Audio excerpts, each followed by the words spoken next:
Daftaboutcraft, the craft beer podcast. Welcome to episode 51 of Daftaboutcraft, the craft beer podcast. We're back for another episode. It's me, Dave D. And me, Dave B. Oh, he got a mouthful of something then. He's just finished it just in time. What was it, Dave? It was a piece of toffee popcorn. Nice. That might go well with one of the beers we're going to drink later, actually. Toffee popcorn, you know. Yeah, potentially, actually. Yes, I know what you mean. That could work. And we're referring to Oktoberfest. We've got a couple of Oktoberfest beers to drink, which we'll be having a little bit later, telling you all about it and where you can get hold of some from our sponsor, Hops at Home. Got loads of other stuff, including a really, really, really great interview with Stewart Brewing. It was a great one, wasn't it, Dave? The old adage of never judging a book by its cover couldn't have applied more to our chat with Nathan from Stewart Brewing. It was eye-opening, and usually we sort of have a chat and it's the beer that does the talking, but in this case there was actually so much more to it than that, wasn't there? Absolutely. It was like we were peeling back layers and getting more and more and more, and it was stuff we'd never thought of in relation to what we perceive to be quite a big brewery in Stewart Brewing from Scotland. But yeah, find out all about it in our interview later on. I've also got Sam, the brewer's wife. She'll be along with an interesting tale about a new brew kit. We have got Any Other Business, which features updates from two breweries that have been on the podcast before, Lakedown and also Brolly.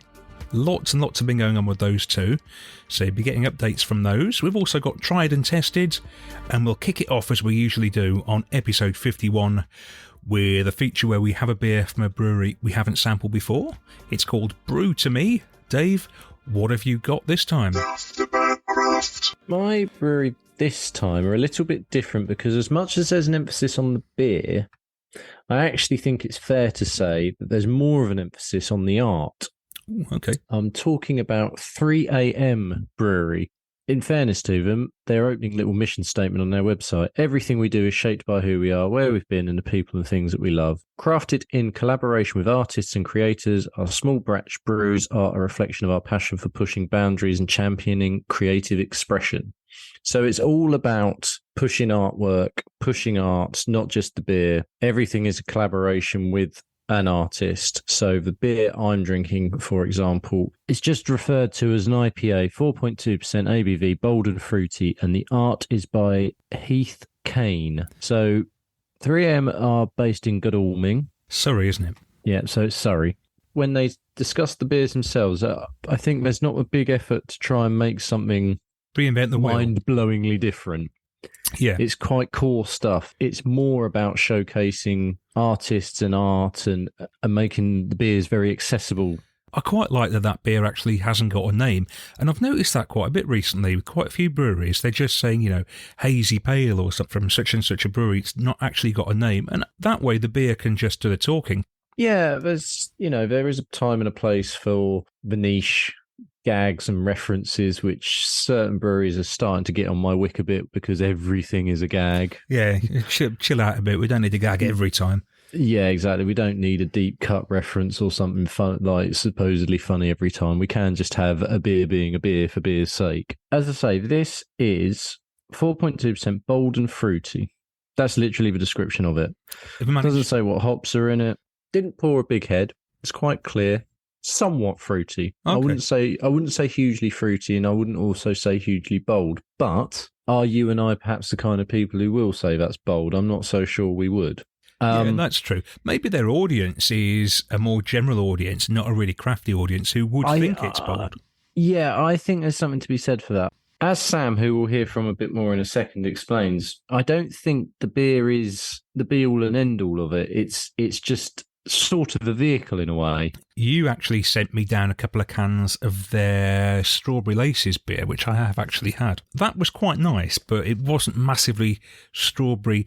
When you think Strawberry Laces, the sweets from when you were a kid, you have a certain expectation of what they taste like, and it didn't really taste like that. It was very nice, though. No disputing that. It didn't pack a huge punch. Right, and just to sort of as a brief guide to the beers they've got available, there's the Strawberry Laces Sour, which you just mentioned there. There's a lager, there's a session pale, and there's an American pale. So they're not They're not doing big envelope pushy style beers. I think they're doing quite functional core range beers, and they're showcasing artwork at the same time, and that's what it's about. But Sam will tell us more about that now. My name's Sam, and I'm the head of sales at 3am. We've been going for about 4 years, and every beer we brew is crafted in collaboration with artists and creators. As a brewery, one of our mission statements is to push arts and culture forward. And one of the ways we do this is by collaborating with artists that we love on all the beers that we brew. From designers like Camille Walala to graffiti artists like Arrow designing our lager. We are working with some of the best artists and designers in the world to help push arts and cultures forward through the medium of craft beer. It's very important to us that all our beer is highly accessible. So we are brewing session beers, session strength beers at around the sort of 4 to 5% mark. And whilst being forward thinking and often hop heavy and packed full of flavor, these are also sessionable beers with the idea of craft beer for the masses, while supporting arts and culture and moving them forward. We've had a lot of fun doing what we do. We support a lot of theatres, a lot of arts and music venues, and are really building a niche for ourselves within this kind of artistic realm in the craft beer world. We are actually in the midst of moving into some new arches in Leytonstone, and in the coming months we'll be in Leytonstone with our new brew kit full time, which is very exciting. We actually have our beers in lots of places in Brighton and London. Some of the places you can find our beers, you can find our lager at the Beer Cat in Ealing in London. The Jolly Butchers in Stoke Newington sells our beers. The Firefly in Balham has Walala Session IPA on. And the Dean Swift in London Bridge also has Walala Session IPA on. Thanks a lot, Sam, from 3am Brewery. And you can really hear there him talking about the artwork. And that's what they seem really passionate about. Yeah, definitely. And I think there's nothing wrong with that. Obviously, we're doing a podcast which isn't a visual medium. And kind of the best thing about this beer is the artwork, in the sense of if that's just, the thing you're into. And like the Strawberry Laces can, I seem to remember that had pretty cool artwork on. So it did, yeah. So what have we got on this can then that you've got there? So I have a face. Oh, right, okay. It's a bit haunting, actually. I mean, you would remember it. It would stand out a bit. Yeah, it would. In a shot, wouldn't it? It's slightly unsettling, actually, I'd say. Well, I'll keep hold of the can and we can put it up on the social so people can see. Is that a 330 or a 440? That's 330. I thought it was. Which is always nice.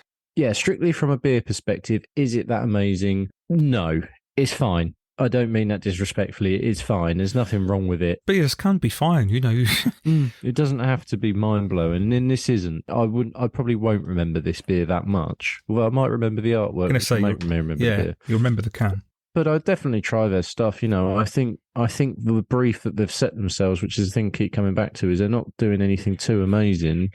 It's a vehicle to showcase the thing they're perhaps a bit more passionate about, and I think there's nothing wrong with that. Yeah, it makes quite a nice change, doesn't it?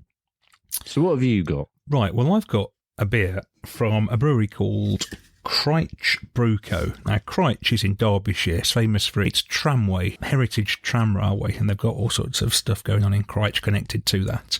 And Cryche started their brewery only last year, and there's a bit of a link to the podcast with Cryche, as Lloyd will tell you. In fact, let's go straight to Lloyd now before I even open the beer. He can tell you all about it. Hi there, this is Lloyd from Cryche Brewing Company, and I'm here to tell you a little bit about our brewery and about our journey so far, really.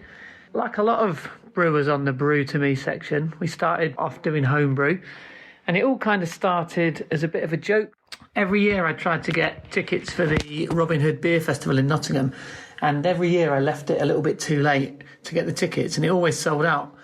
So one year, me and a load of my friends, we basically decided to set up our own beer festival, and loads of us all did kit beers, and we all kind of got together and tried them all, and we turned it into a bit of a brewing competition, which was great fun. And at the time, we thought the beer was pretty great, but in hindsight, it probably wasn't. But we had a great time nonetheless, and we all sort of said from then on we were going to do it every year. And to be fair, we've been doing it for 11 years now. And as we went along, a few people dropped out. A few people started taking it a little bit more seriously. And me and a couple of others kind of upgraded our gear and took it really sort of seriously. And we went down the all grain route. Then we went to Grain Fathers. Then we went to Corny Kegs. And all of a sudden, the beer that kind of started off not being particularly great started off being really quite nice. And a few years ago, I did beer for a couple of people's weddings. And people were like, oh, that beer's lovely. Like, what brewery do you work for? And I had to kind of confess and say, well, I'm not a brewer. I kind of made it in my shed. And people couldn't really believe it. And that was a massive sort of compliment. And it really gave me the confidence to try and think about taking my passion for beer making and actually kind of doing something with it. And then last year, one of my friends brought a pub down in London, and he sort of said, well, that beer you made for that wedding, I'd love to be able to sell it in my pub. So I looked into all the licenses and everything I needed to do to kind of do beer for this one pub, and realised that whether I was supplying one pub or supplying 100 pubs, all the licenses and all the sort of paperwork and everything was exactly the same. So I kind of got me sort of self-thinking, and I thought, well, if I'm going to do all this effort for one pub, I might as well brew for a few more pubs. And a couple of nights down the pub and talking about it, I kind of took myself into setting up a brewery. So last year in October, I think it was, I sort of started applying for the licenses, started sort of registering a business, and went online, went on Google to try and find a brewing kit, and found a really good one, or one that I thought was brilliant, down in Kidderminster. So I messaged the seller and sort of told him my story and that I was interested in setting up a commercial brewery. And he invited me down for a brew day. And I went down for the brew day, did a brew, and really enjoyed it. And it turned out, I didn't know at the time, but it was Dan from Copper Beach. So brought his brew kit, and I've been pestering him ever since, asking for tips and hints and how to do this and how to do that. And he's been brilliant, and he's really helped me through the whole kind of setting up a brewery process, really. It's been absolutely brilliant. So if you're listening, Dan, thank you very much. And yeah, I've got Copper Beach's old brew kit. I run the business from home. It's only a 200-litre kit, but we're currently producing about 1,000 litres a month, which is nowhere near enough. We launched in June on the IPA day, and we just sell out almost instantly. We sell cans on the website, and we supply to quite a few pubs locally, done a few beer festivals, and it's just, it's been absolutely fantastic. Everyone said at the time, you should have done it sooner, and in hindsight I really wish I had, because it's been absolutely brilliant. And we're already now looking at doubling the size. We're going to move to a 500 litre brew kit and kind of see where it takes us. But what's really good is the whole brewing kind of journey started because we wanted to go to the Robin Hood Beer Festival, and this year I've actually got 3 of my own beers on at the Robin Hood Beer Festival. So it's been really, really great, and so far, like I say, it's been absolutely brilliant. The beer's been getting great reviews on Untapped, and hopefully when we get the new brew kit we'll be able to do even more and get it out further afield. But the beers I've sent in today for Dave and Dave to try, I've sent in a 4.5% American Pale Ale called Beatbox, which is Vic's Secret and Sabro, which is just a nice kind of session beer. And the other beer I've sent in is probably one of my favourite beers that I make, which is called Rising Sun, which is a 6% sort of hazy pale, and it's got Citra, Simcoe and quite a lot of Idaho 7 in, which is one of my favourite hops at the moment. Loads of oats in it as well, so it's got great mouthfeel. And at the moment I think it's our highest scoring beer on Untapped, which is, I think it's on at 4.2, which we're really, really pleased with. So thanks for listening. Thanks for having me on the show. If you want to find out more about my brewery and the beers we make, go on to www.crouchbrew.co.uk. We're on all the socials as well, so drop us a message. And if any of you know anyone selling a 500 litre brew kit, please give me a shout. Well, there you are. You've heard what the link to the podcast is, and it's the brewery, the kit that now is used by Crouch used to belong to Copper Beach. Everything is circular. It's really is. So many degrees of separation, isn't it? Yeah, we should try and do one of those one time on the podcast. Link one brewery back to another. So Lloyd, he's a very, very hard man to pin down. I've been asking him for ages to come on, and he's been so busy because, like a lot of people out there running breweries, he's doing it on the side next to his full-time job, and he's got a family, and he's juggling 101 different things, and he's knocking out beers at a quick rate. I think he can't sort of keep up with demand, which is fantastic. Now, the beer I've got is called Rising Sun. It's one of the ones that he mentioned, actually. And this is a Simcoe, Citra and Idaho 7. He talks about Idaho 7 being one of his favourite hops. So, got it here, pouring it out. Nice yellow colour. Nice head. That's probably more testament to my awful pouring, as usual. That is it's not the best of pours, but it looks a nice beer.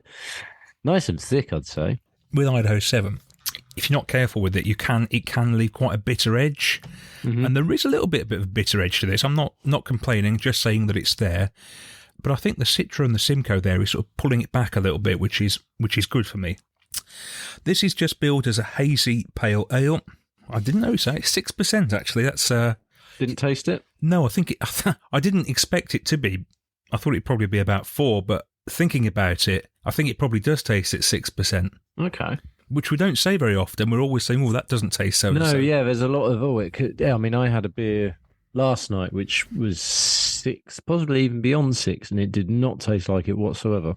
Oh, this does. You know, when we say you have a sip of it and you want to go back for more, I actually do want to go back and go again now.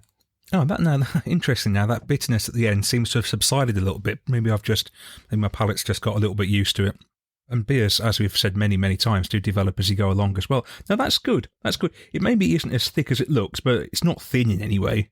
Mm-hmm. I don't really take thin as a... No, it doesn't necessarily. It's not the negative connotations that it can get. I'm with you on that. No. I wouldn't want a thick lager, for example. No, exactly, yeah. I tell you what I had the other day. I had Clusters on tap. That's the one from Neon Raptor, the stout, the peanut butter stout and something. Yes. And that is only 5%. Now, some people would think, that's got to be thick. That's got to be thick if it's chocolate and peanut butter. And it wasn't. But it was just full of flavour. It didn't need to be thick. In fact, had it have been thick, it'd have been too much. Because all the flavour was there. It'd be like drinking a liquid iced chocolate bar if you're not too careful. I don't always want that. So what other beers do Crunch Brewing have? He has got a black IPA. He's got an American pale called Beatbox, which he also talked about. A Black Forest Stout, West Coast IPA, a red ale. He's really getting involved in lots of different styles quite quickly. Yeah, I think the web shop opens. It's not open all the time.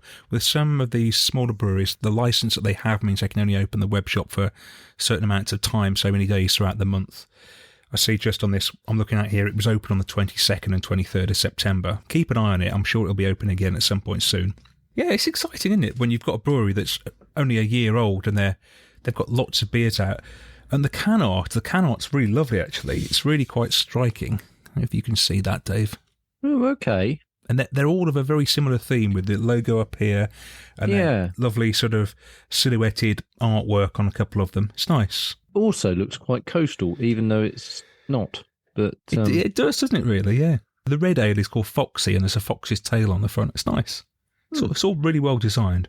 I'm glad I've got hold of a can of that. Excellent. Thanks very much, Lloyd, for sending it down. Yeah, keep up the great work. I like that. I look forward to trying the beatbox that you sent as well. In fact, Davey sent one of each for you too, so we'll get those to you. Thank you very much, Lloyd.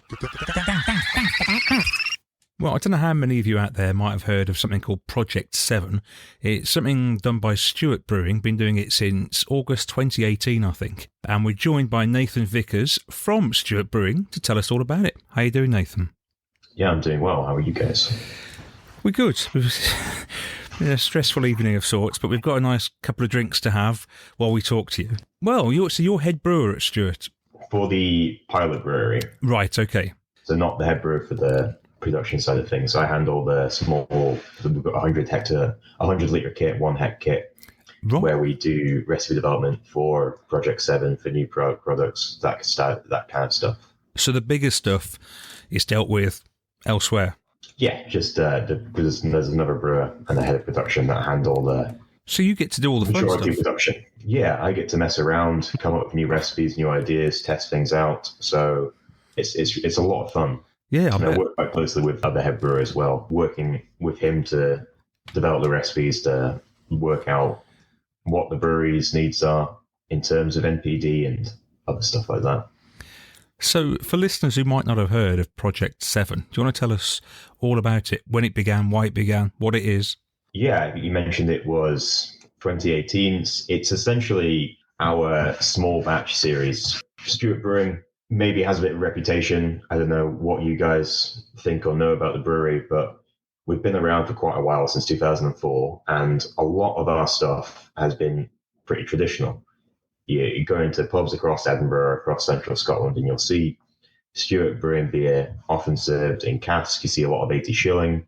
You'll see a lot of Edinburgh Gold or Holyrood, and those beers are fantastic, but there was a bit of a gap in our portfolio. So Project 7 is essentially, our small batch series. We release 7 beers a year for it, so they have to be really good. And we work on, develop the recipes, come up with the ideas, brew them into DPV 7, and then send them out into the world. We spoke to Tooth and Claw, which are an offshoot of Cameron's, so a very big operation, and they've got a small team that are allowed to have free reign and come up with more exciting non-traditional craft elements. And would that be a fairly fair description of what you guys are sort of doing? It's brewery-led and brewer-led. We're still obviously conscious of the commercial side of things, but if we've got an idea that might not be the most palatable, the most best-selling beer, we still have an opportunity to create and get it out there, like some of the beers we've had through Project 7 in the past. Also, it's a really fantastic opportunity that allows us to collaborate with other breweries. We've got some collabs coming up soon to try out different techniques. We've had a barrel-aged beer go into it before, and we might see some more of that in the future as well. It's just allowing us to do all sorts of different things that our sort of core range doesn't allow us to do. The latest offerings, there are 3 beers. We're both trying the same beer actually tonight. We felt it was only right as it's sort of the time of year for Oktoberfest. So one of the beers is a Fest beer lager, which we'll talk more about shortly. But what are the other 2 beers that have come out for the latest offerings? So we've also got Voss, which is an IPA brewed with Norwegian Kveik yeast, which took the fermentation really, really high on it, really stressed the yeast out. It was really, really unusual walking up to the tank, being able to put your hand on it and go, whoa, that's pretty hot. And then we dry hopped it with orange zest as well. Use a ton of mandarin hops, so it's just absolutely masses of orange character in that one, and that's a really nice beer. We've also got Affogato, or White Affogato, which is sort of bringing something back. So we did a beer previously called White Russian, which was a white milk stout that people went nuts for, and we've rebrewed it, but also combining it with our Affogato recipe. So we're collaborating with Common Coffee on that one. So it's a white milk coffee stout. So all of the best things in life in a can. When I saw that beer, I thought, this is interesting because you don't see many beers like this. So it makes sense that it is Stuart's experimental arm that's doing this, because you just can't brew that sort of beer on a huge scale, can you? Yeah, so we've only got the one brew kit, so we just do one brew of it, stick it into a tank, package it all, and then see who wants it, really. And that's probably the best part about Project 7 is there's no real obligations to produce it long term. If something isn't to everyone's tastes, or if something is really, really to people's tastes, like the previous White Russian beer, it's all part of the fun. So the Oktoberfest is something we've brewed in the past as well. So that's our 3rd year running with it, and we do slight variations on it every time. We put it into tank on site as well and serve it in our tap room on tank, and it's just outstanding.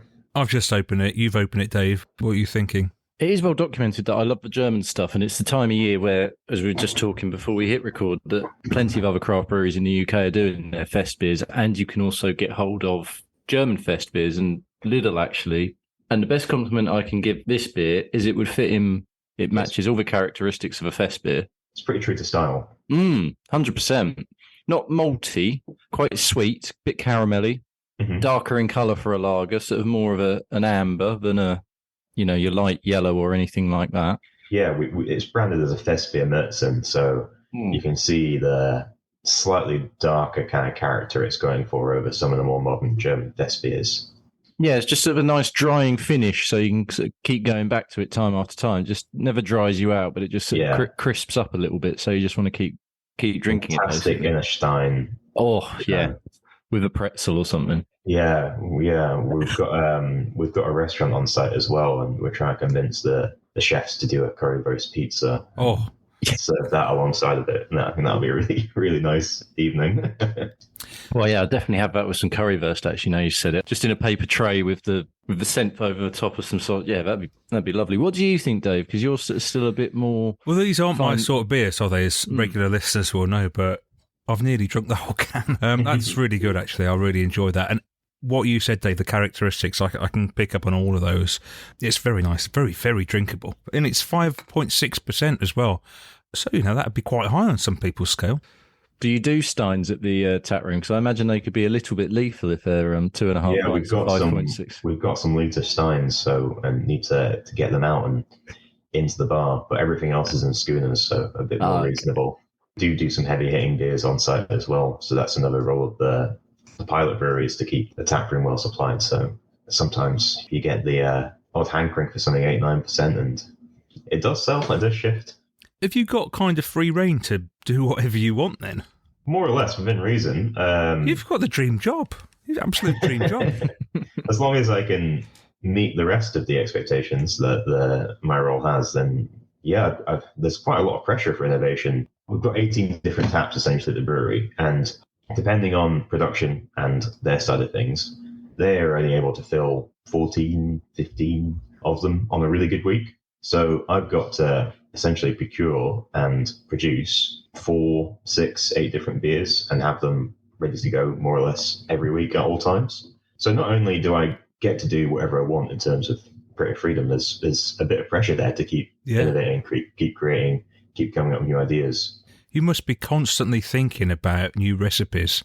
Yeah, it's on a day-to-day basis, try and write or brew new things every week.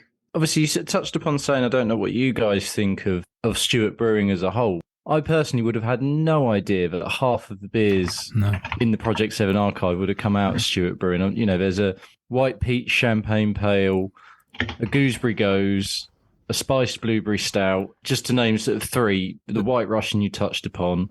There's something for everyone here, and they're really actually very sort of forward-thinking and quite daring, which I guess is the whole point of this Project 7. But it's fascinating that, I think of Stewart Brewing, and I do think of the sort of beers that are available in the supermarkets, which are quite traditional. Nothing essentially wrong with them; they're perfectly drinkable, but they wouldn't necessarily be getting my pulse racing. Whereas this Oktoberfest beer and then the other things on there are fascinating. They want, I want to try more and more now. I think that's one of Stewart Brewing's sort of strong suits, and it's why we're trying to bang the drum about Project 7 a bit more. Is that we're trying to do a beer for everyone. And we've got Stewart's Lager if you want something low ABV, clean and crisp. We've got Edinburgh Gold if that's your thing. We've got cask ales, 80 shillings dark beers. We've got American IPAs. We've got Radical Road for the sort of traditional IPA drinker. But we've also got, like you said, all of these exciting beer nerd beers, essentially. I think that most people who are even into craft beer like us won't have heard of Project 7. I really don't, because I hadn't. Did you, Dave? No, I hadn't. And the other thing it's also worth pointing out is these beers, we talked about the 3 that are available. There are actually some others I can see that you can still get. The pricing is very, very reasonable as well. The lager, this beer we're drinking now from £4, the same for Voss. You've done a key lime pastry sour, which I'm sure Dave would be all over. That's I saw that earlier. I thought I need some of that. Yeah. That won an award this year at SEBA as well. So it's a really nice pastry stout. Like Dave said, I think people have a certain idea in their head of what Stewart Brewing is.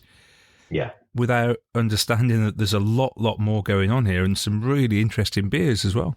The image that comes to mind is the supermarket stuff. That's kind of a consequence of our distribution network. We produce a lot of large pack. Around 30% of our product all goes into cask beer. It all goes into casks.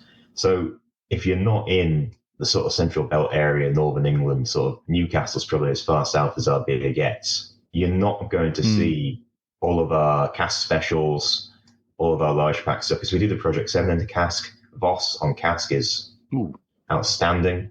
We do a lot of that sort of stuff. And we do a lot of kegs as well. So I think, there's maybe a bit of a lack of appreciation for Project 7 that we need to get out and spread a bit further beyond our little neck of the woods. Absolutely. But presumably, all the supermarket stuff enables you to do Project 7 and all this other stuff. Absolutely, it's a key part of our business, and like, all of the beers there, like Radical Road, I mentioned earlier, that's part of our core range. I still think is one of our best beers.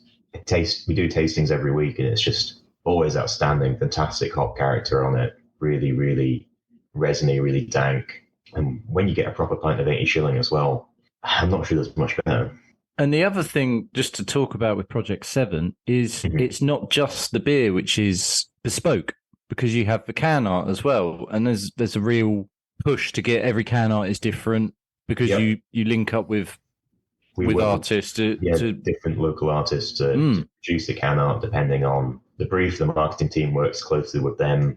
There's some really nice art coming out for Mississippi Mud Pie, one of our next releases. It's a fantastic image they've gone for, sort of a really sort of old school cartoon across it. Yeah, and we've got, as you can see on the website, there's a variety of different arts.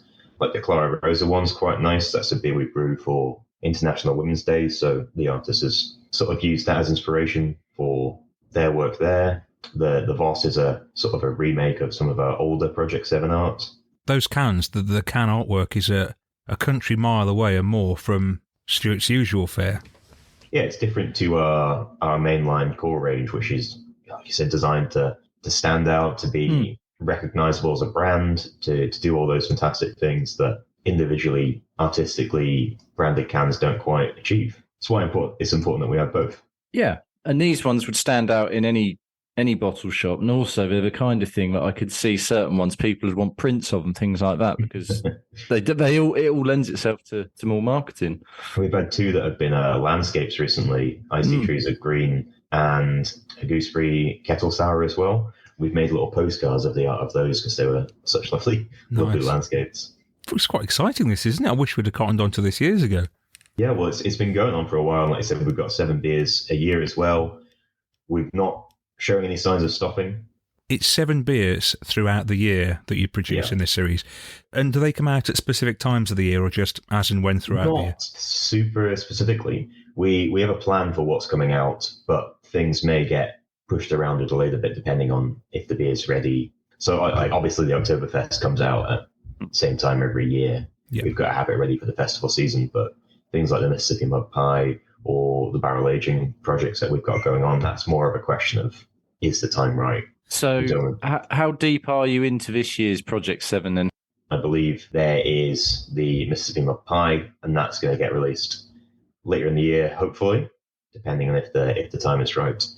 And then we've also got some extra Project 7 stuff, which is the barrel aging series. And we've got some really nice stuff. I think we've got some white affogato in some old Highland Park casks, sherry and bourbon. Ooh. So obviously we've got fantastic access to whiskey casks. So we'd be a fool not to use them. And we just rack them away in the back of our warehouse and see how they're getting on. Is there any desire to make Project 7 a bit bigger? Project 14, for example, if you can get more out in the course of a year, or are you? I'm not sure. It depends on if we can sell it, if we can shift it. So it's like you said, not everyone knows about it. There's no point of us making these beers. They're more expensive for us to produce. It's not as if all of our ingredients are really premium anyway, but we put more into the Project 7 things like the fruited beers. We're using real fruits. We're using loads and loads of lime puree in the key lime pie, and lime zest as well. So if the market isn't there for them, there's not much point of us producing more of it. If demand suddenly skyrocketed, I'm sure they would produce more of these things. But as it stands, we're at quite a comfortable level. It's also sitting there, Dave, thinking, for goodness sake, don't make me come up with any more recipes. It's hard enough as it is. So I'm interested about you as well. What's your background in brewing, and how did you get to be part of Stuart? Bit of a funny story. I was studying electrical engineering at Heriot-Watt. I was doing that for a few years, and then eventually realised that I didn't really like it at all.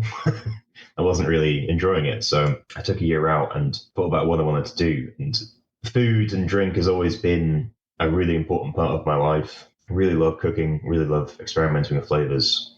I've worked with coffee for years, and Heriot-Watt has their brewing and distilling course there. So I thought, I'll give it a shot. Might be a really fantastic way in which a scientific background plus a creative outlet can combine into something really fun. So transferred onto that course and then got a job at Stewart in the craft beer kitchen. So we have brew days on site as well, where customers can come along and brew beer on the little 100-litre kit. So I was doing those with customers, and then just got really, really into it. Developed my brewing skills, my portfolio. When you're brewing 5 beers a week with different customers who've got a variety of different requests, you start picking up on styles and processes quite a lot, paired with my studies and my own interest. And then now I've taken over the craft beer kitchen and just really enjoying it. So just let me get that right. So normal bods like us can come in and brew a beer? Yep. Yep. We take you through the process on the day, from mashing in. We do water chemistry, hop choices, hop profiles. We look after it. You get to go and have some pizza and beer in the restaurant as well. And then we look after the beer during the boring bit, during the fermentation, do all the dry hopping, gravity checks, quality checks, that kind of stuff, rack it into kegs, and then you can come back and bottle it on site using our little 4-head bottling line and have some more beer and pizza. Or you can let us do all the hard work and then you just come and collect it. This is awesome. Do you get a big take up on that? Yeah, reasonably. It's been pretty busy the last few years. We try and get around 7 or 8 brews in every Saturday. So we've got 3 different kettles. We just run them back to back. And it's really popular with like groups of friends or guys getting gifts for their dads for their birthdays or for weddings as well. It's a really affordable way to get a large volume of beer for a wedding. So it's a really fantastic little setup we've got with the customer experiences. It's like the ultimate brewery tour where you get to actually tour the brewery and make your own beer. On with each ingredient, you get to taste, smell, you get samples or whatever you want, and you get talked at by me for 3 hours.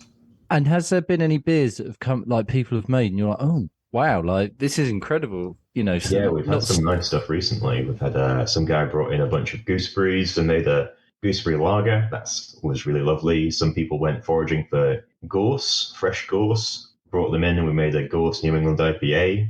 What else have we had recently? Somebody brought in a bunch of yuzus that he picked in Florida the previous day. Wow. Flew right over with them, so we turned those into a yuzu goza. We get some fantastic creativity and resources from customers as well, because once you've done it a few times, you start thinking outside the box. Yeah, and they're always really exciting. We've had some really fantastic sort of Belgian-style beers that inspired me at one point. I ended up brewing a really big Belgian IPA with Centennial, Columbus, all those really resiny, dank hops. And then we stuck that into some whiskey casks, and that was one of the Project 7 releases. It's like a barrel-aged Belgian quadruple, and that was really fun. Has anybody ever been in one of these days with you and spent time and made a beer with you and been so good and so passionate that you've ever asked them to come back again? Some of them do come back multiple times. Wow. We've got some groups of people who come back and brew the exact same thing every time because they know their recipe and they know they love it and that's exactly what they want to drink. And then some people come back and they brew something else every different time. There's like a couple of groups of friends. They all do it for each other's birthdays. So each time they come along, a different person gets to lead the brew day and come up with a beer that they want. I think I might have found my Christmas present there, Dave. Long way to go for it. But it's an incredible idea, and it must be very satisfying, I guess, to see people getting to do it. And then also, there's always, I guess, the potential that you might stumble on the next amazing brewer that you could take on board. Yeah, it's the best part is often when they come back in to bottle up their beer and you give them a taste of it, and they're really, really impressed, or they say something like, "Oh, I wasn't expecting it to be that good." And on one hand, that's really great. And on the other hand, I'm like, how did I give that impression? We know what we're doing. Yeah. But we make a lot of really fantastic beers there. And it's just really great to get more people brewing, get more people interested in it, and get more people at the brewery as well. You have it in your mind, you expect what a certain brewery is going to be like. And we've learned tonight that there's lots of different layers to Stewart Brewing. Yeah, hugely different. I was going to say, when we were talking about the sort of Project 7 and getting it out there more, you're sort of restricted at the moment just because it's spreading the word and getting it to go all the way down the country. Would there ever be a time and a place where it could start to make it into some of maybe the supermarkets, even if it's on a local scale, just to see if the take-up was any good? Yeah, we are looking into that, maybe releasing a multi-pack or something. Mm-hmm. The supermarkets can be quite demanding what they want, but they're also one of the best ways to get lots of beer out to lots of people at a really reasonable price point as well. there's quite a lot of competition in the supermarket realm at the moment as well. So it might do really well. It might get drowned out. It's hard to say. Especially within Scotland, there's quite a lot of other really strong breweries that are in supermarkets as well. Yeah, and I guess it's tough as well because you wouldn't want to necessarily commit to it. And as you say, supermarkets demanding. And then if all of a sudden they're saying, right, so we want 8 new beers next month, please, and you've got to think of 8 new recipes, and then they've got to go out and that is essentially what happened the last few weeks. We've been working on a tender, so they submit the feedback, and then we're like, oh man, adjusting the recipes, brewing them all, getting them all packaged up, send them out again, and wait for the next batch of feedback and see what they want from us. So that's another part of the role and the things we do in terms of product development. That sounds must be quite interesting. It must be interesting, but also stressful as well. They want a very snappy timescale that doesn't really fit in with yeast and its intricacies. That they just want things to move at a very business related pace, which I guess most suppliers can probably keep up with. But when we have to go and physically brew the beer and chuck everything in and wait 4 weeks, there's no accelerating that essentially. Obviously, without sort of giving away state secrets or anything, are the sort of supermarkets what they're after? Because it'd be quite interesting because it's obviously a great reflection on what they think people want to be drinking on their craft beer aisle. Is there sort of a couple of styles that they're just pushing? They're just like, oh, we want more of this, more of this, more of this, or is it you've got free reign, do it, and then we'll see. They ask for very specific things when they come to us. They come to us and they're like, can you pitch us this, and that, these specific ABVs, because we think that's what's going to sell. So then we use that as our brief, essentially, develop the products and see if they like them. That's the other side of recipe development versus Project 7, I guess, isn't it? Yeah, exactly. Project 7 is when we get free reign. Yeah. It's like, how much lime can we chuck in this beer? Versus a supermarket being, can you produce a beer that does this for this section of our shelf? So, with the stuff you produce for supermarkets, I find this quite interesting. What sort of quantity a year would Stuart be producing for supermarkets? I'm not sure exactly how much. Because we've talked about the tiny scale of what you're doing, and it not getting that far. But for supermarket, it's the complete opposite end of the spectrum, isn't it? Yeah. So I mean, our total output's 17,000 hec. So we're not huge. No. And I think maybe 40 to 50% of that will go into small pack. Okay, all right. And the bulk of that will be sold in supermarkets and bottle shops. Yeah, that's quite interesting. That's smaller than I imagined.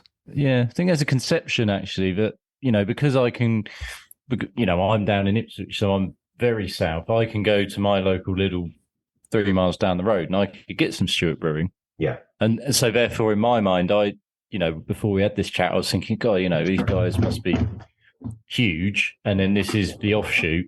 But then it doesn't sound like that's probably quite the case. There's only one brew house at 5,000 litres. It brews twice a day, 5 days a week. We've got 20 or so DPVs. There's only one site. There's no contract brewing anywhere else. Everything's made in-house by hand as well. We can on site, we bottle on site, we cask and keg wrap on site. That's quite refreshing to know that it is all done in-house and there's nobody else getting their mitts involved. Yeah, it's still all family owned as well. The owners are Steve Stewart, his wife Jo, and his mate as well. So they're really, really hands-on with the brewery. It's all very small, very personal. The team's maybe 40 people at the moment. Wow, the revelations keep on coming. This is remarkable. 100%. It's not at all how I imagined.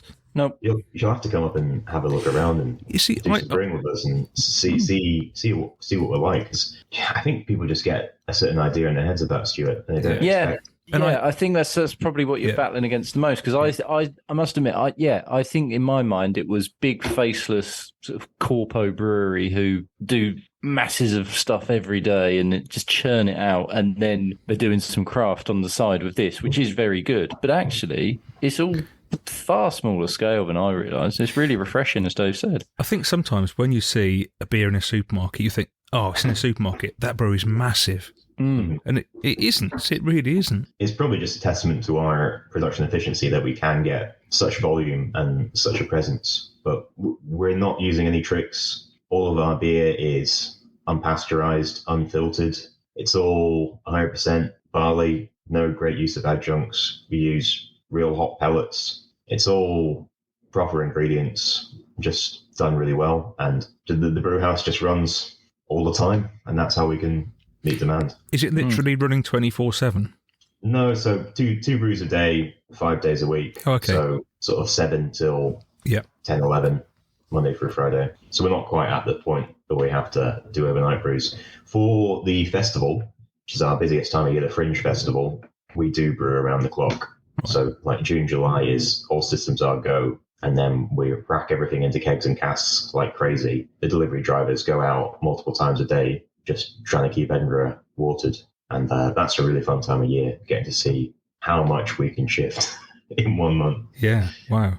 I've been surprised and surprised and surprised again, Dave, during this conversation. Yeah, so a little bit lost for words, really. It's really interesting. It's We usually get our surprises from tiny little nano breweries, not much bigger. Well, as we've discovered, you're not actually that big anyway, but our surprises are usually with those tiny, tiny breweries that are in the garden shed type of thing. But it's been really interesting, this has. Yeah, it's still all super local, super small team. Like when I say there's 40 people, that includes the restaurant staff, the delivery drivers, the brew team, the office team. That's everyone. We just do our best to keep making different beers, keep making beers that everyone likes, no matter if you're a traditional drinker or something looking for something from Project 7. Yeah, well, I think you're doing a very good job of that. And I think actually, if it helps, I think the biggest perception change I have now is I actually use the specific supermarket which Stuart Brewing are in a lot. And now I'll go in there and I'll think, oh, okay, I might, I'll put some cans in the trolley because I don't feel like I'm lining the pockets of, a massive macro that are just chucking it out. Yeah, you're absolutely not. You're putting food on a small brewery's table, essentially. We're still part of SEBA. We're a big member in that. We support breweries across Edinburgh as well. The owner knows pretty much everyone in the scene, and a lot of the staff work at these breweries worked at Stewart's at one point or another, and he's closely linked to the Heriot-Watt University as well. It's very much a small, local, friendly brewery, not a faceless entity. Still very, very crafty. Right, Dave, I'm going to be looking at Stuart's website a lot more than I ever have done before going forward, I think, and keep my eye on what beers are coming out and what's going on. And the tap room sounds amazing as well. So whereabouts in Edinburgh is it then? So it's just south of Edinburgh, outside the bypass. It's in a place called Lonehead, or near the IKEA there. So it can be a little bit of a trek, but I do promise it's worth it. We've got 18 keg lines. We've got 2 cask lines, which I clean meticulously. All handful stuff. We've got 2 nitro taps as well for our nitro releases. And a good section of the taps will be beer you can't get anywhere else because I've made it. There's only 2 kegs of it in existence. That's always a good draw. Is it open every day or just weekends? Thursday through Sunday at the moment. Oh, Wednesday through Sunday, sorry. As a personal aside, do you allow children into the tap? Yep, children and dogs are all welcome. We're quite family friendly. Do kid-sized pizzas, soft drinks, ice cream. Right, can you explain this to me? Because I came up to Edinburgh last year with my kids and we couldn't get them in anywhere at all. I think certain licenses don't allow children in bar and service areas. But why do all the places in Edinburgh have licenses like that when you don't? I'm not sure. I think some of it's tradition. There are some very traditional pubs around which don't like you going on your mobile phone and stuff. So I mean, these weren't traditional pubs. These were actually sort of craft pubs and tap rooms. It's weird, isn't it? Because you're excluding a large section of your potential audience. A huge number of our customers are locals from the area. So because we are a little bit further south in some places, there's a lot of people who live in the area that don't necessarily want to go all the way into the centre of town if they want to get a decent pint or a decent pizza. So like that aspect of being a part of the local community has been really good for us. And we now close off the car park after 5 o'clock so that kids can go out and play outside. And this is fantastic. Make it a really family-friendly area. Love it. Well, Dave, your little one's only a few months old. You're going to have to wait a little while before you can say, well, actually, maybe you can take him. But that's great to know that you'll take kids there. I'm running through my mind when we can next do a trip to Edinburgh. That's what I'm thinking. Look, thank you so much for joining us. That has been really, really interesting, hasn't it, Dave? It has. And just one last thing. If people obviously want to get hold of Project 7 or even any of your beers now, and they're not in the supermarket, where can they find them website and socials wise? So yeah, we've got Instagram account where we will shout about all of the Project 7 releases. And then the best place beyond that is the Stuart Brewing website, just stuartbrewing.co.uk. There's a little online shop there, and that'll all go through, and all your stuff will get picked there and then and sent off to you. Brilliant. Thanks so much for joining us. Can't wait to try more of your beers in the future. Thanks for having us. And yeah, I hope you get some good more Project 7s and hope you enjoy them all. Get in touch with us on Twitter and Instagram at Daftaboutcraft1. Well, it's time to welcome somebody else onto the podcast, and it's time to speak to Sam, one half of the Copper Beech Brewing Company in Kidderminster. Welcome to the podcast, Sam. Thank you for having me back. How are you? I'm all right. How are you? I'm all right. It's getting a bit cold up here. Autumn's coming. Chilly in this lofter now, isn't it? It certainly is. Well, what have you been doing? What have you got to tell us about? Well, as you well know, the brewery has undergone yet another, what do you call it, a scale-up? Well, I suppose it is a scale-up. Yeah. For those who don't know, when Copper Beech started, it was in your garden shed, and it was tiny, wasn't it? Really small. Yeah. And then it got a bit bigger and a bit bigger. Is this the fourth time it's got a bit bigger now? Do you know what? I've actually lost count. So obviously we've gone from 100-litre pots that look like glorified saucepans to, a pretty nice sized kit, but a kind of inefficient kit in a way, because avid listeners will remember the tale of the new fermenters that, as a result, we have the wonderful Gloop Pale Ale from that story. Yeah. They were 600-litre fermenters, but the brew house is only 400 litres. Well, it was, not anymore. Well, it was. So obviously, when it was only 400 litres, Dan would have to brew twice on his brew days to brew into the 600-litre fermenters. So obviously not very time efficient. A lot of breweries do this, but it's not a good use of your time, really, and it's hard work as well, isn't it? Yeah, definitely. It makes for a very long day. So he's always on the lookout. You know what he's like. He's on eBay, he's on these auction sites. He's always on the lookout for a bargain. So this 1,000-litre, I believe, brew house popped up on eBay. It's a Dave Porter kit for people who know about that sort of thing. Oh, there you go. There's the technical information I don't pay attention to. So it was on there for, I think it was about £6,000 to buy it now. Or there was a starting bid of £1,000 and no one had bid on it. And I think it had about 4 or 5 days left on the auction. So Dan said, well, I don't know, I'm debating. Should I just bid on it? Obviously, I can't buy it now for £6,000. Don't have that money. But if it went for 1,000, so I'm there going, well, they're never going to let it go for 1,000. It's just not going to happen. I've got to hold my hand up at this point, because the day before the auction ended, I went out for a drink with Dan. And he goes, I don't know what to do about this kit. And I said, just buy it. Just buy it. Oh, right, okay. Sorry. It's all coming out now. I love how you've told me that on air. So I have to very much control my reaction to that. So obviously he did. He popped the bid in. I don't think he told me he'd bid on it. And then he won it for the £1,000. I mean, he got a bargain. He really did. Well, I was convinced they're not going to let it go for that. They'll cancel the sale. But no, they got in touch and said, do you want to come and pick it up? Now, it was in Luton, and to pick it up he had to hire a Luton. Yeah. So you jumped in the Luton to Luton. I did. Get ready for a beer called Luton to Luton at some point. And you went with him to go and pick it up, didn't you? We did. Yeah, it was an interesting day. We were driving around this trading estate in Luton trying to find this little brewery whose name has now escaped me. I can't quite remember what it was. But they were getting rid of this kit. I think they were just happy to see the back of it, really. We loaded it up. Actually, it was pretty easy to load up. There was no disgusting liquid lingering inside. No disgusting liquids. It was pretty straightforward as these things go. Well, it's a good job that bit was. Well, yeah, because it got a bit more complicated afterwards, as you can tell. Let's just preface this with the fact that when he won this kit, he said, look, the summer's a bit crazy. We've got all sorts of events booked. I can't really afford to have a break in my brewing schedule, so I'm just going to store it until December. Yeah, but you knew this was utter tripe. I don't know. I don't know why I believe him when he says these things. No brewer can have new kit waiting for them at their brewery. Just sitting in the corner, watch. That's not going to work. At some point, you're going to want to use that kit. Well, his excuse was that he put his old kit, his current kit at the time up for sale, and immediately somebody was interested in it and for the right price and all that kind of stuff. So he said, well, I just can't, what if I wait until Christmas and then I can't sell this kit for what it's worth? And, I've got someone who wants it now and they want, they want it for the right price, and that money's going to mean I can do all the modifications to the new kit and yada, yada, yada, all that garb. Talks the talk, doesn't it? Oh, yeah. So obviously he sold the current kit. And I've got to say, he sold the current kit. He's what was current kit to a brewery who's actually appeared on the podcast, which is nice. Oh, I didn't know that. Yeah, Lady Luck Brewery from Whitby. Yeah. I love it. Okay, well, there you go. That's a nice little... Yeah.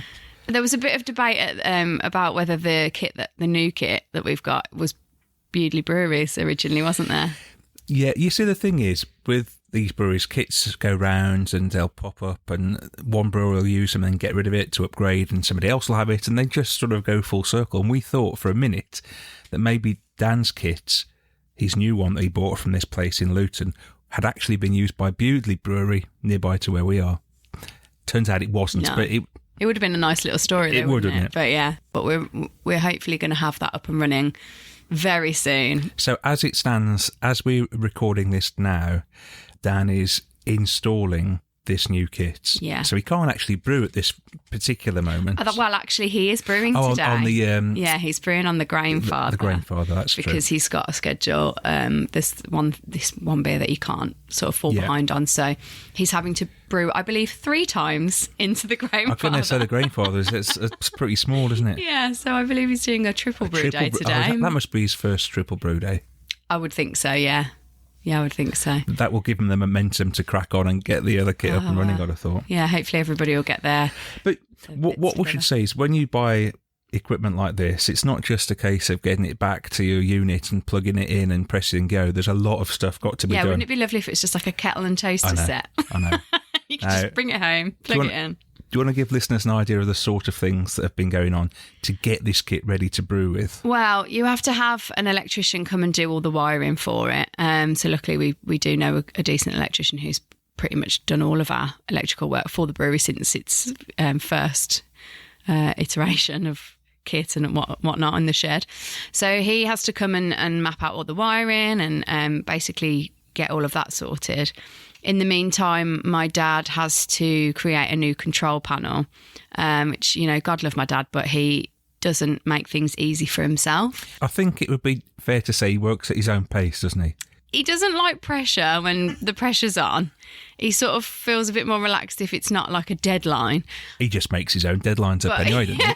But he's not ever sort of doing things, I think, the rate that Dan would like him to, let's put it that way. No. But these things are inevitably always a bit more complicated than they are when you sort of go, oh, yeah, we can do X, Y, and Z. And then when you're actually doing the doing, you find problems. Yeah, things crop up. Yeah, exactly. So he's got to wait on that. When that is done, the electrician has to come back and sign everything off to make sure it's all safe. The kit has to be cleaned. He had to have some fabrication done, pipe work and whatnot like that. So then that has to be installed. Various parts of the kit he changed, he upgraded as well, didn't he? Yeah, so he bought new parts to make it, I guess, more in line with what he wants to use it for, I think, is the way to say it. Yeah, the hot liquor tank, the HLT, that needed a good clean inside as well, didn't it? Yeah, did they say they couldn't open it when you went to pick it up? Or I think those words were used, yeah. Yeah, and when Dan did open it, he said, I think they probably could have opened it, but I can see why they didn't. Yeah, needed a bit of attention inside, but I saw a picture of it yesterday, actually. It's sparkling clean inside. Yeah, he did give it a really good clean. So very soon you're going to have gone from 100 litres to 1,000 litres, having gone via 200 and 400 en route. Although, obviously, you know what the next thing's going to be? We've got the 1,000 litre brew house, but only a 600 litre fermenter. Yeah, those fermenters aren't going to last long, Sam. Oh, gosh, I'll see you in a few weeks, guys. So, I remember helping Dan in with those fermenters, 600 litres. There was no way I'm helping with anything bigger than that. That nearly caused serious bodily injury. Right, well, there you go, Dan. You've heard it. You know who not to call in 3 weeks' time when you're scouring eBay.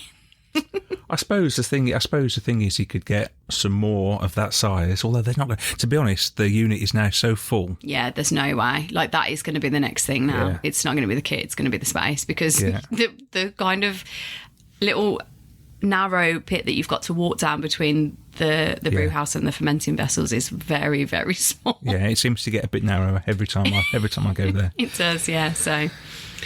But are you looking forward now to having a happy husband with his nice, shiny equipment who doesn't have to do double brew days? He should have more time. Do you think this is going to happen? No, I think that he'll fill that time with something else, because that's just who he is. I mean, if you find a happy husband, do let me know where to get one.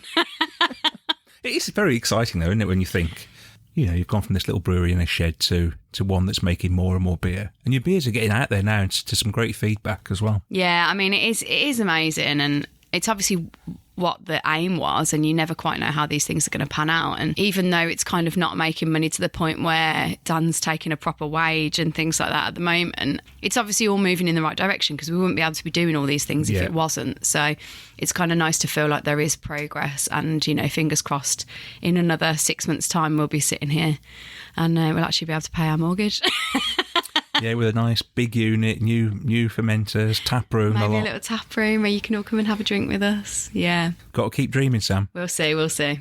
This is Daft About Craft.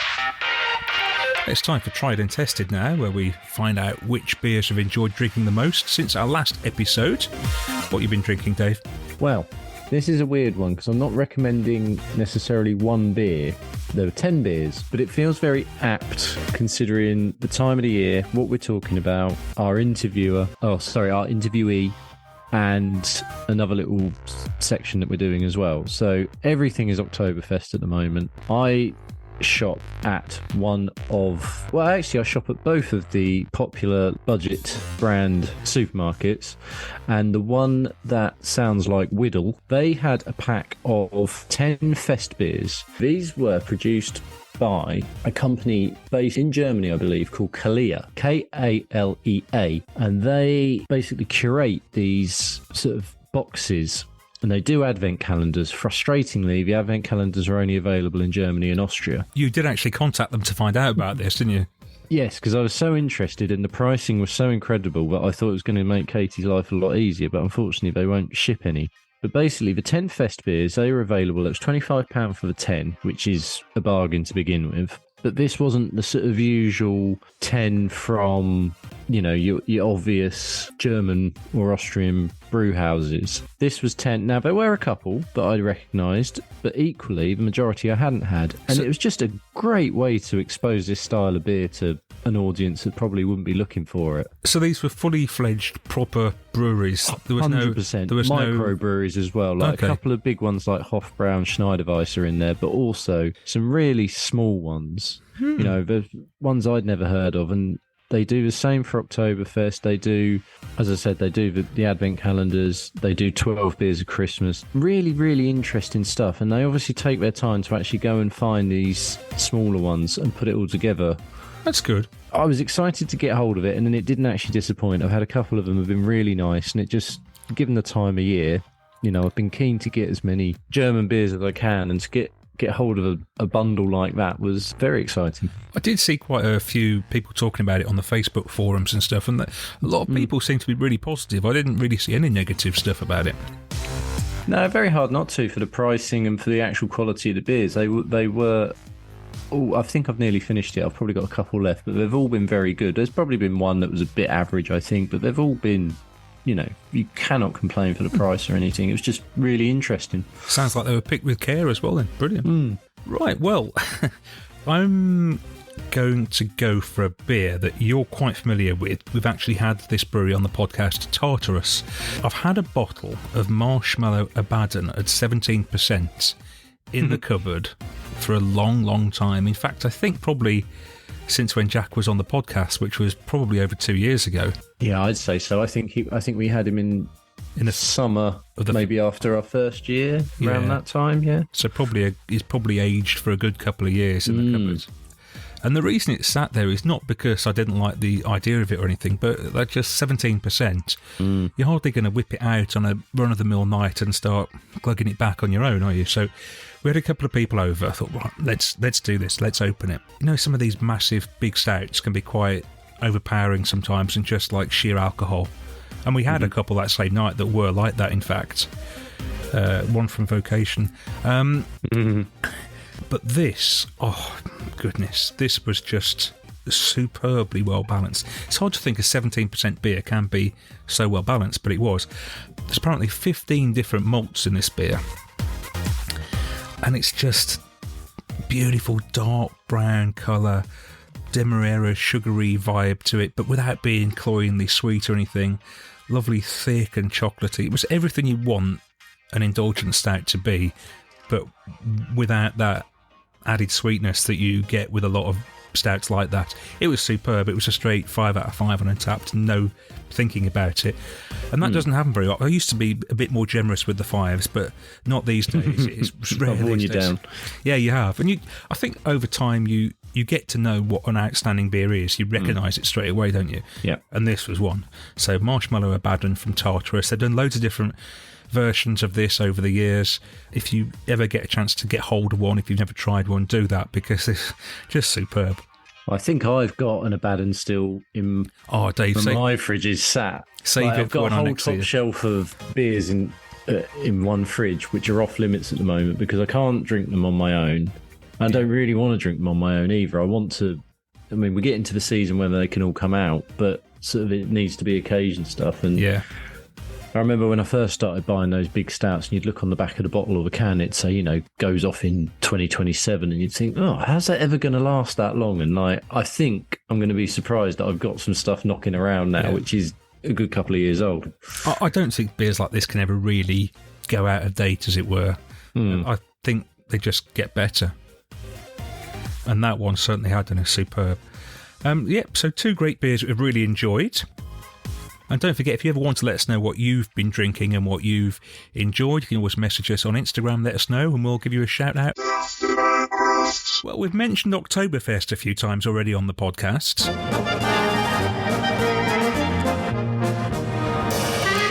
And it's time now to actually have an Oktoberfest beer. Why not? Why not? This is towards the end of the podcast. This is Any Other Beersness Oktoberfest. We've both got a beer to drink and have a little chat to you about Oktoberfest and various bits and pieces. What have you got to drink, Dave? So,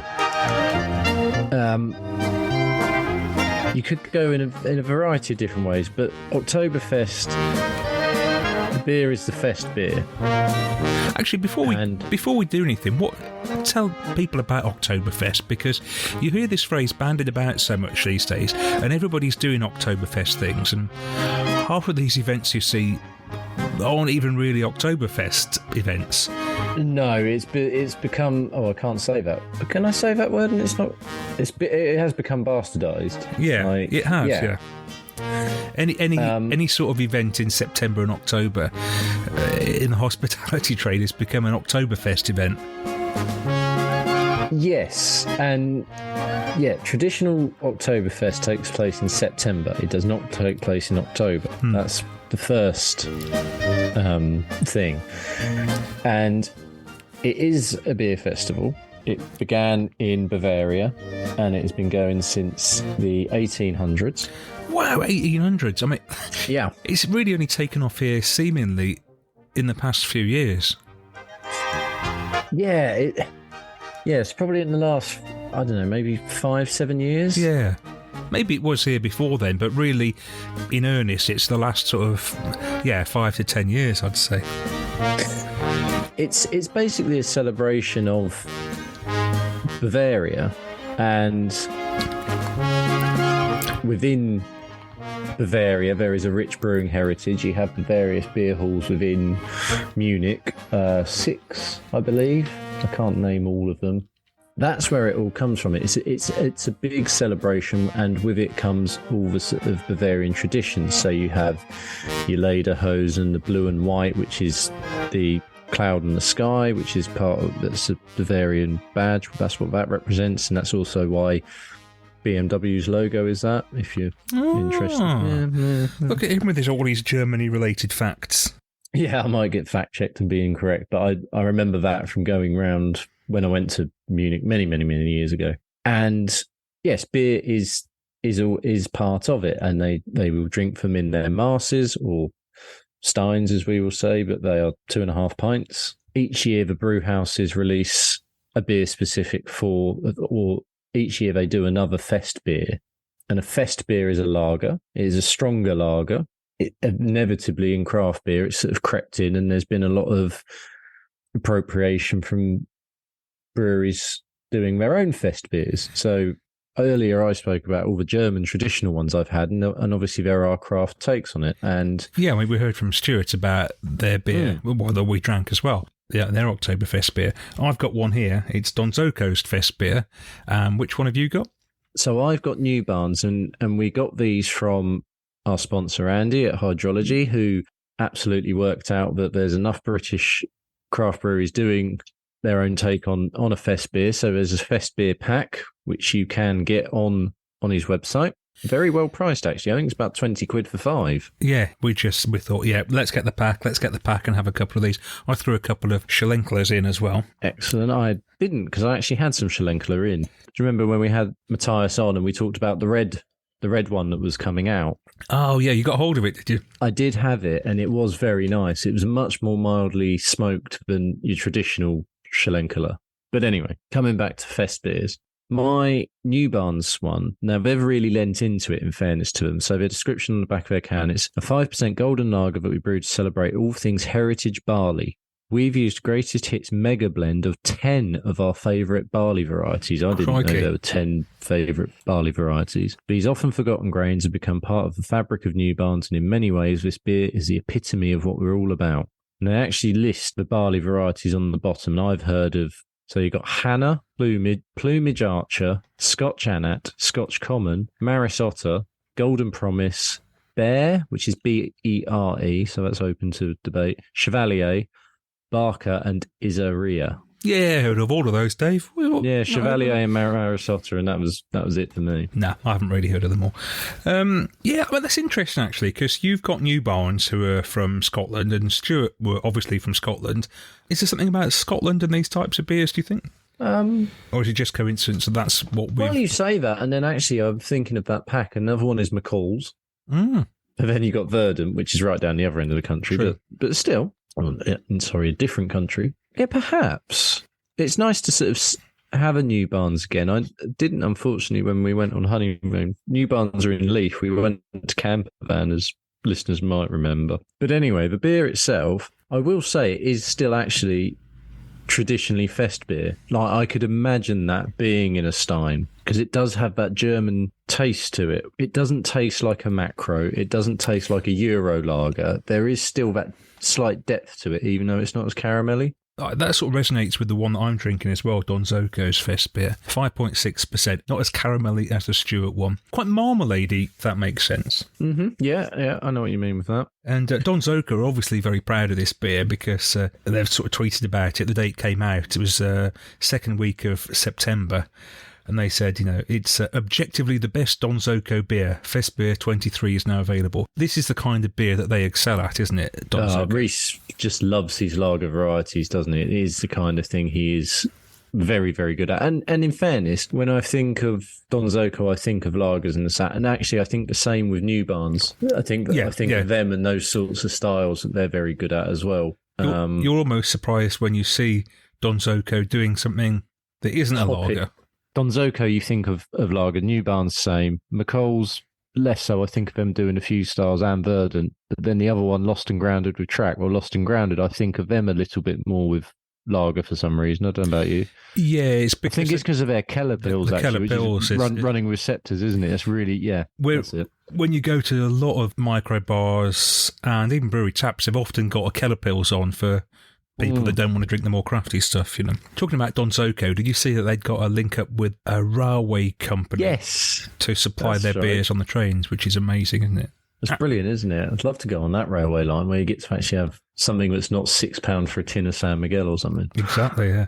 Attic have done something similar as well. It's nice to see breweries forward thinking and doing different things to get their name out there to the masses. Yeah, you think of the footfall that people are going to see that beer, even if they're a regular commuter. They might sort of wait 3 weeks and think, oh, fine, I'll have it. And before you know it, you've got someone else just from line of sight every day for.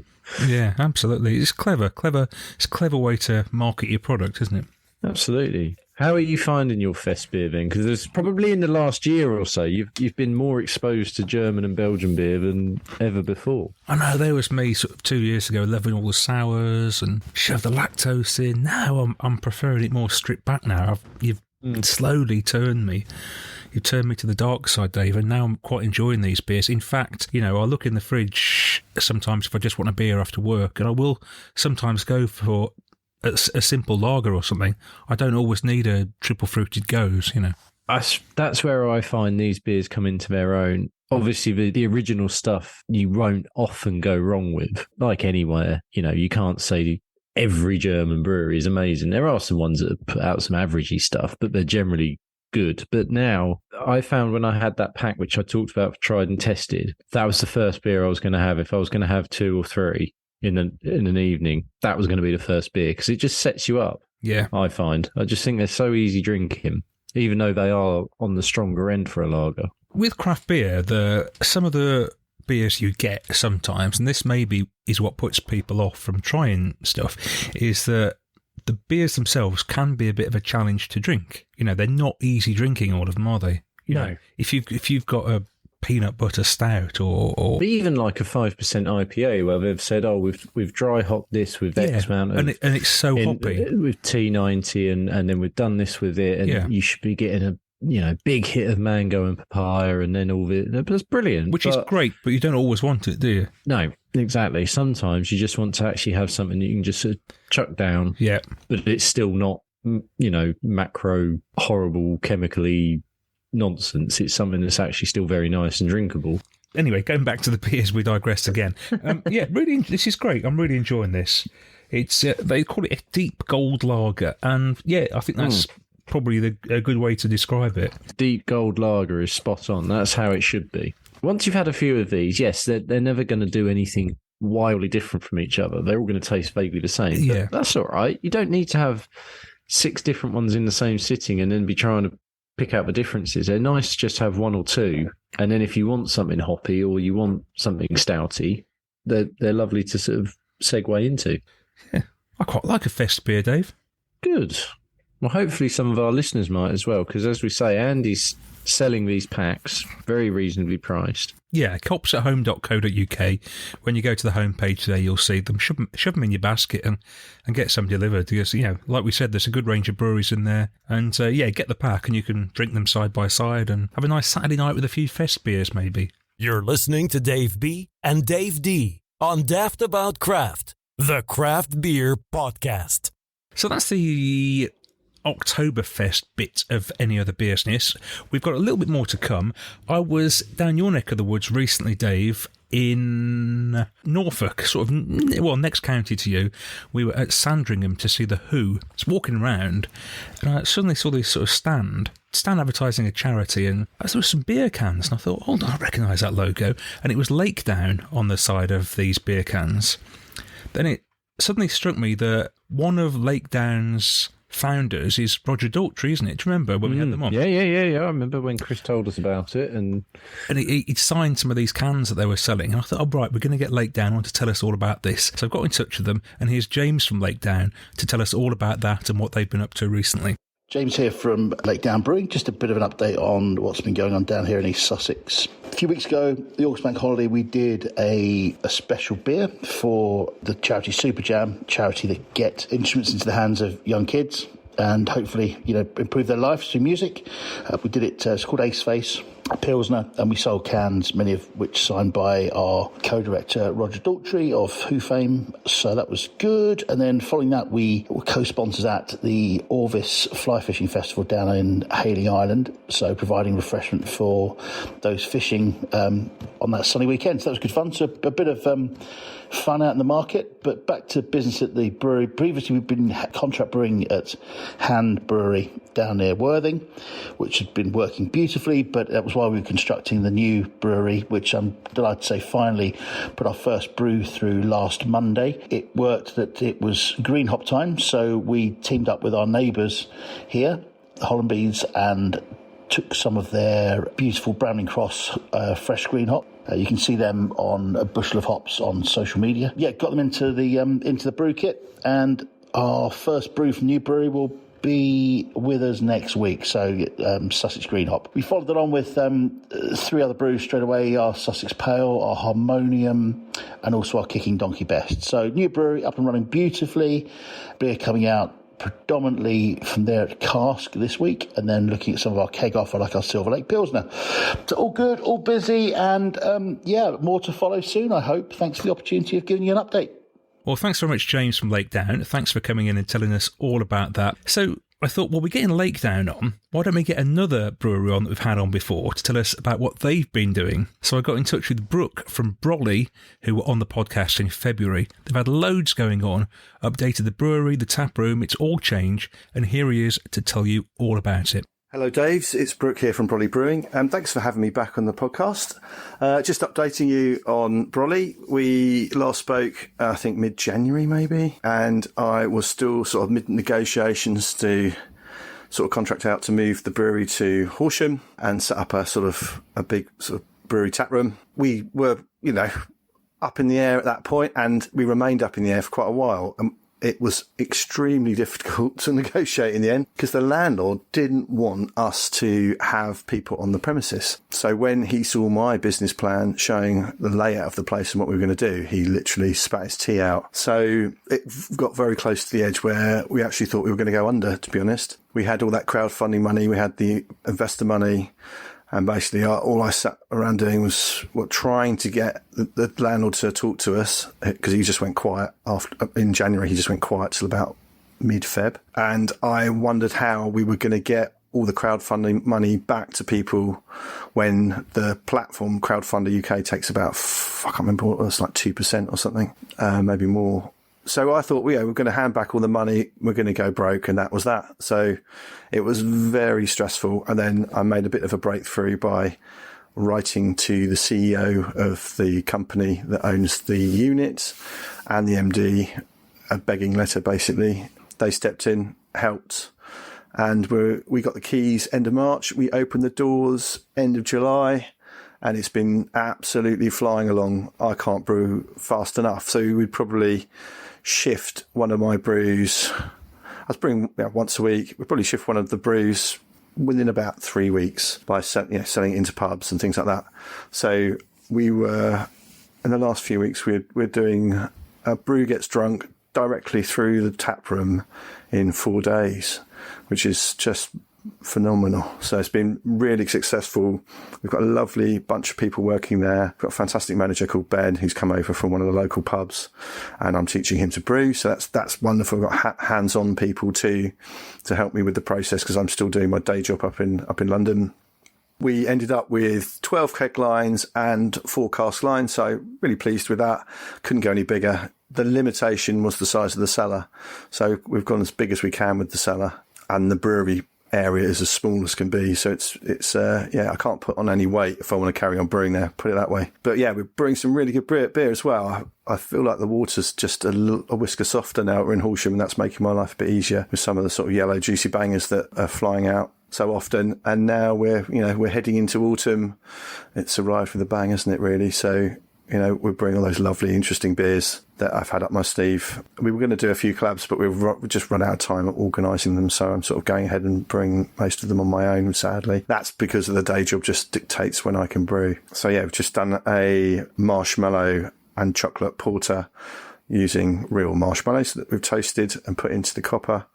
And then we are aging that on roasted cocoa nibs. So it's going to be like a s'mores kind of porter, but without any fake flavouring in it. They're always fun to do, and it looks good. I think that's going to be a cracking cask beer. We'll get that out to a couple of beer festivals as well, so we can get it out to the masses. And I'm brewing a traditional old as well this week, which will be use black treacle for that.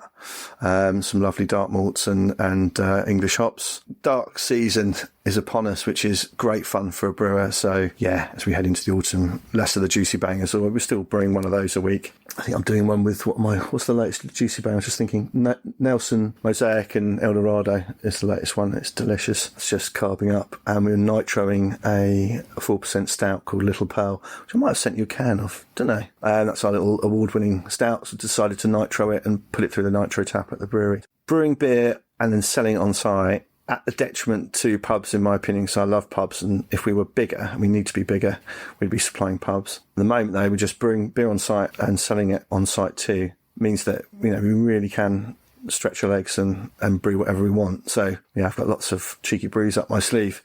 But, it's going incredibly well. I hope you guys make it down one day and come and enjoy it. It's a lovely, inclusive place with just a wonderful atmosphere. Plenty of different beers to enjoy. We're buying in quite a bit of beer as well. So at the moment, I don't really do many West Coast. So, we've got Elusive's Oregon Trail on, sort of any modern day classic. We'll get our hands on it and put it across the bar so people can discover it. So that's a great thing to be able to curate beer as well as make it. I'm pleased to say we're alive and we're kicking. We'll hopefully make it through the autumn and the quiet period just before Christmas, and then Christmas will be upon us. Exciting times for us. Speak to you soon. All the best. Cheers. Bye. Now, that is just about it for this episode of Daft About Craft. Episode 52 will be out at the week beginning the 16th of October. Got lots of stuff planned for you, of course, as usual. So please tune in then, and we'll catch you soon. Daft About Craft, the craft beer podcast.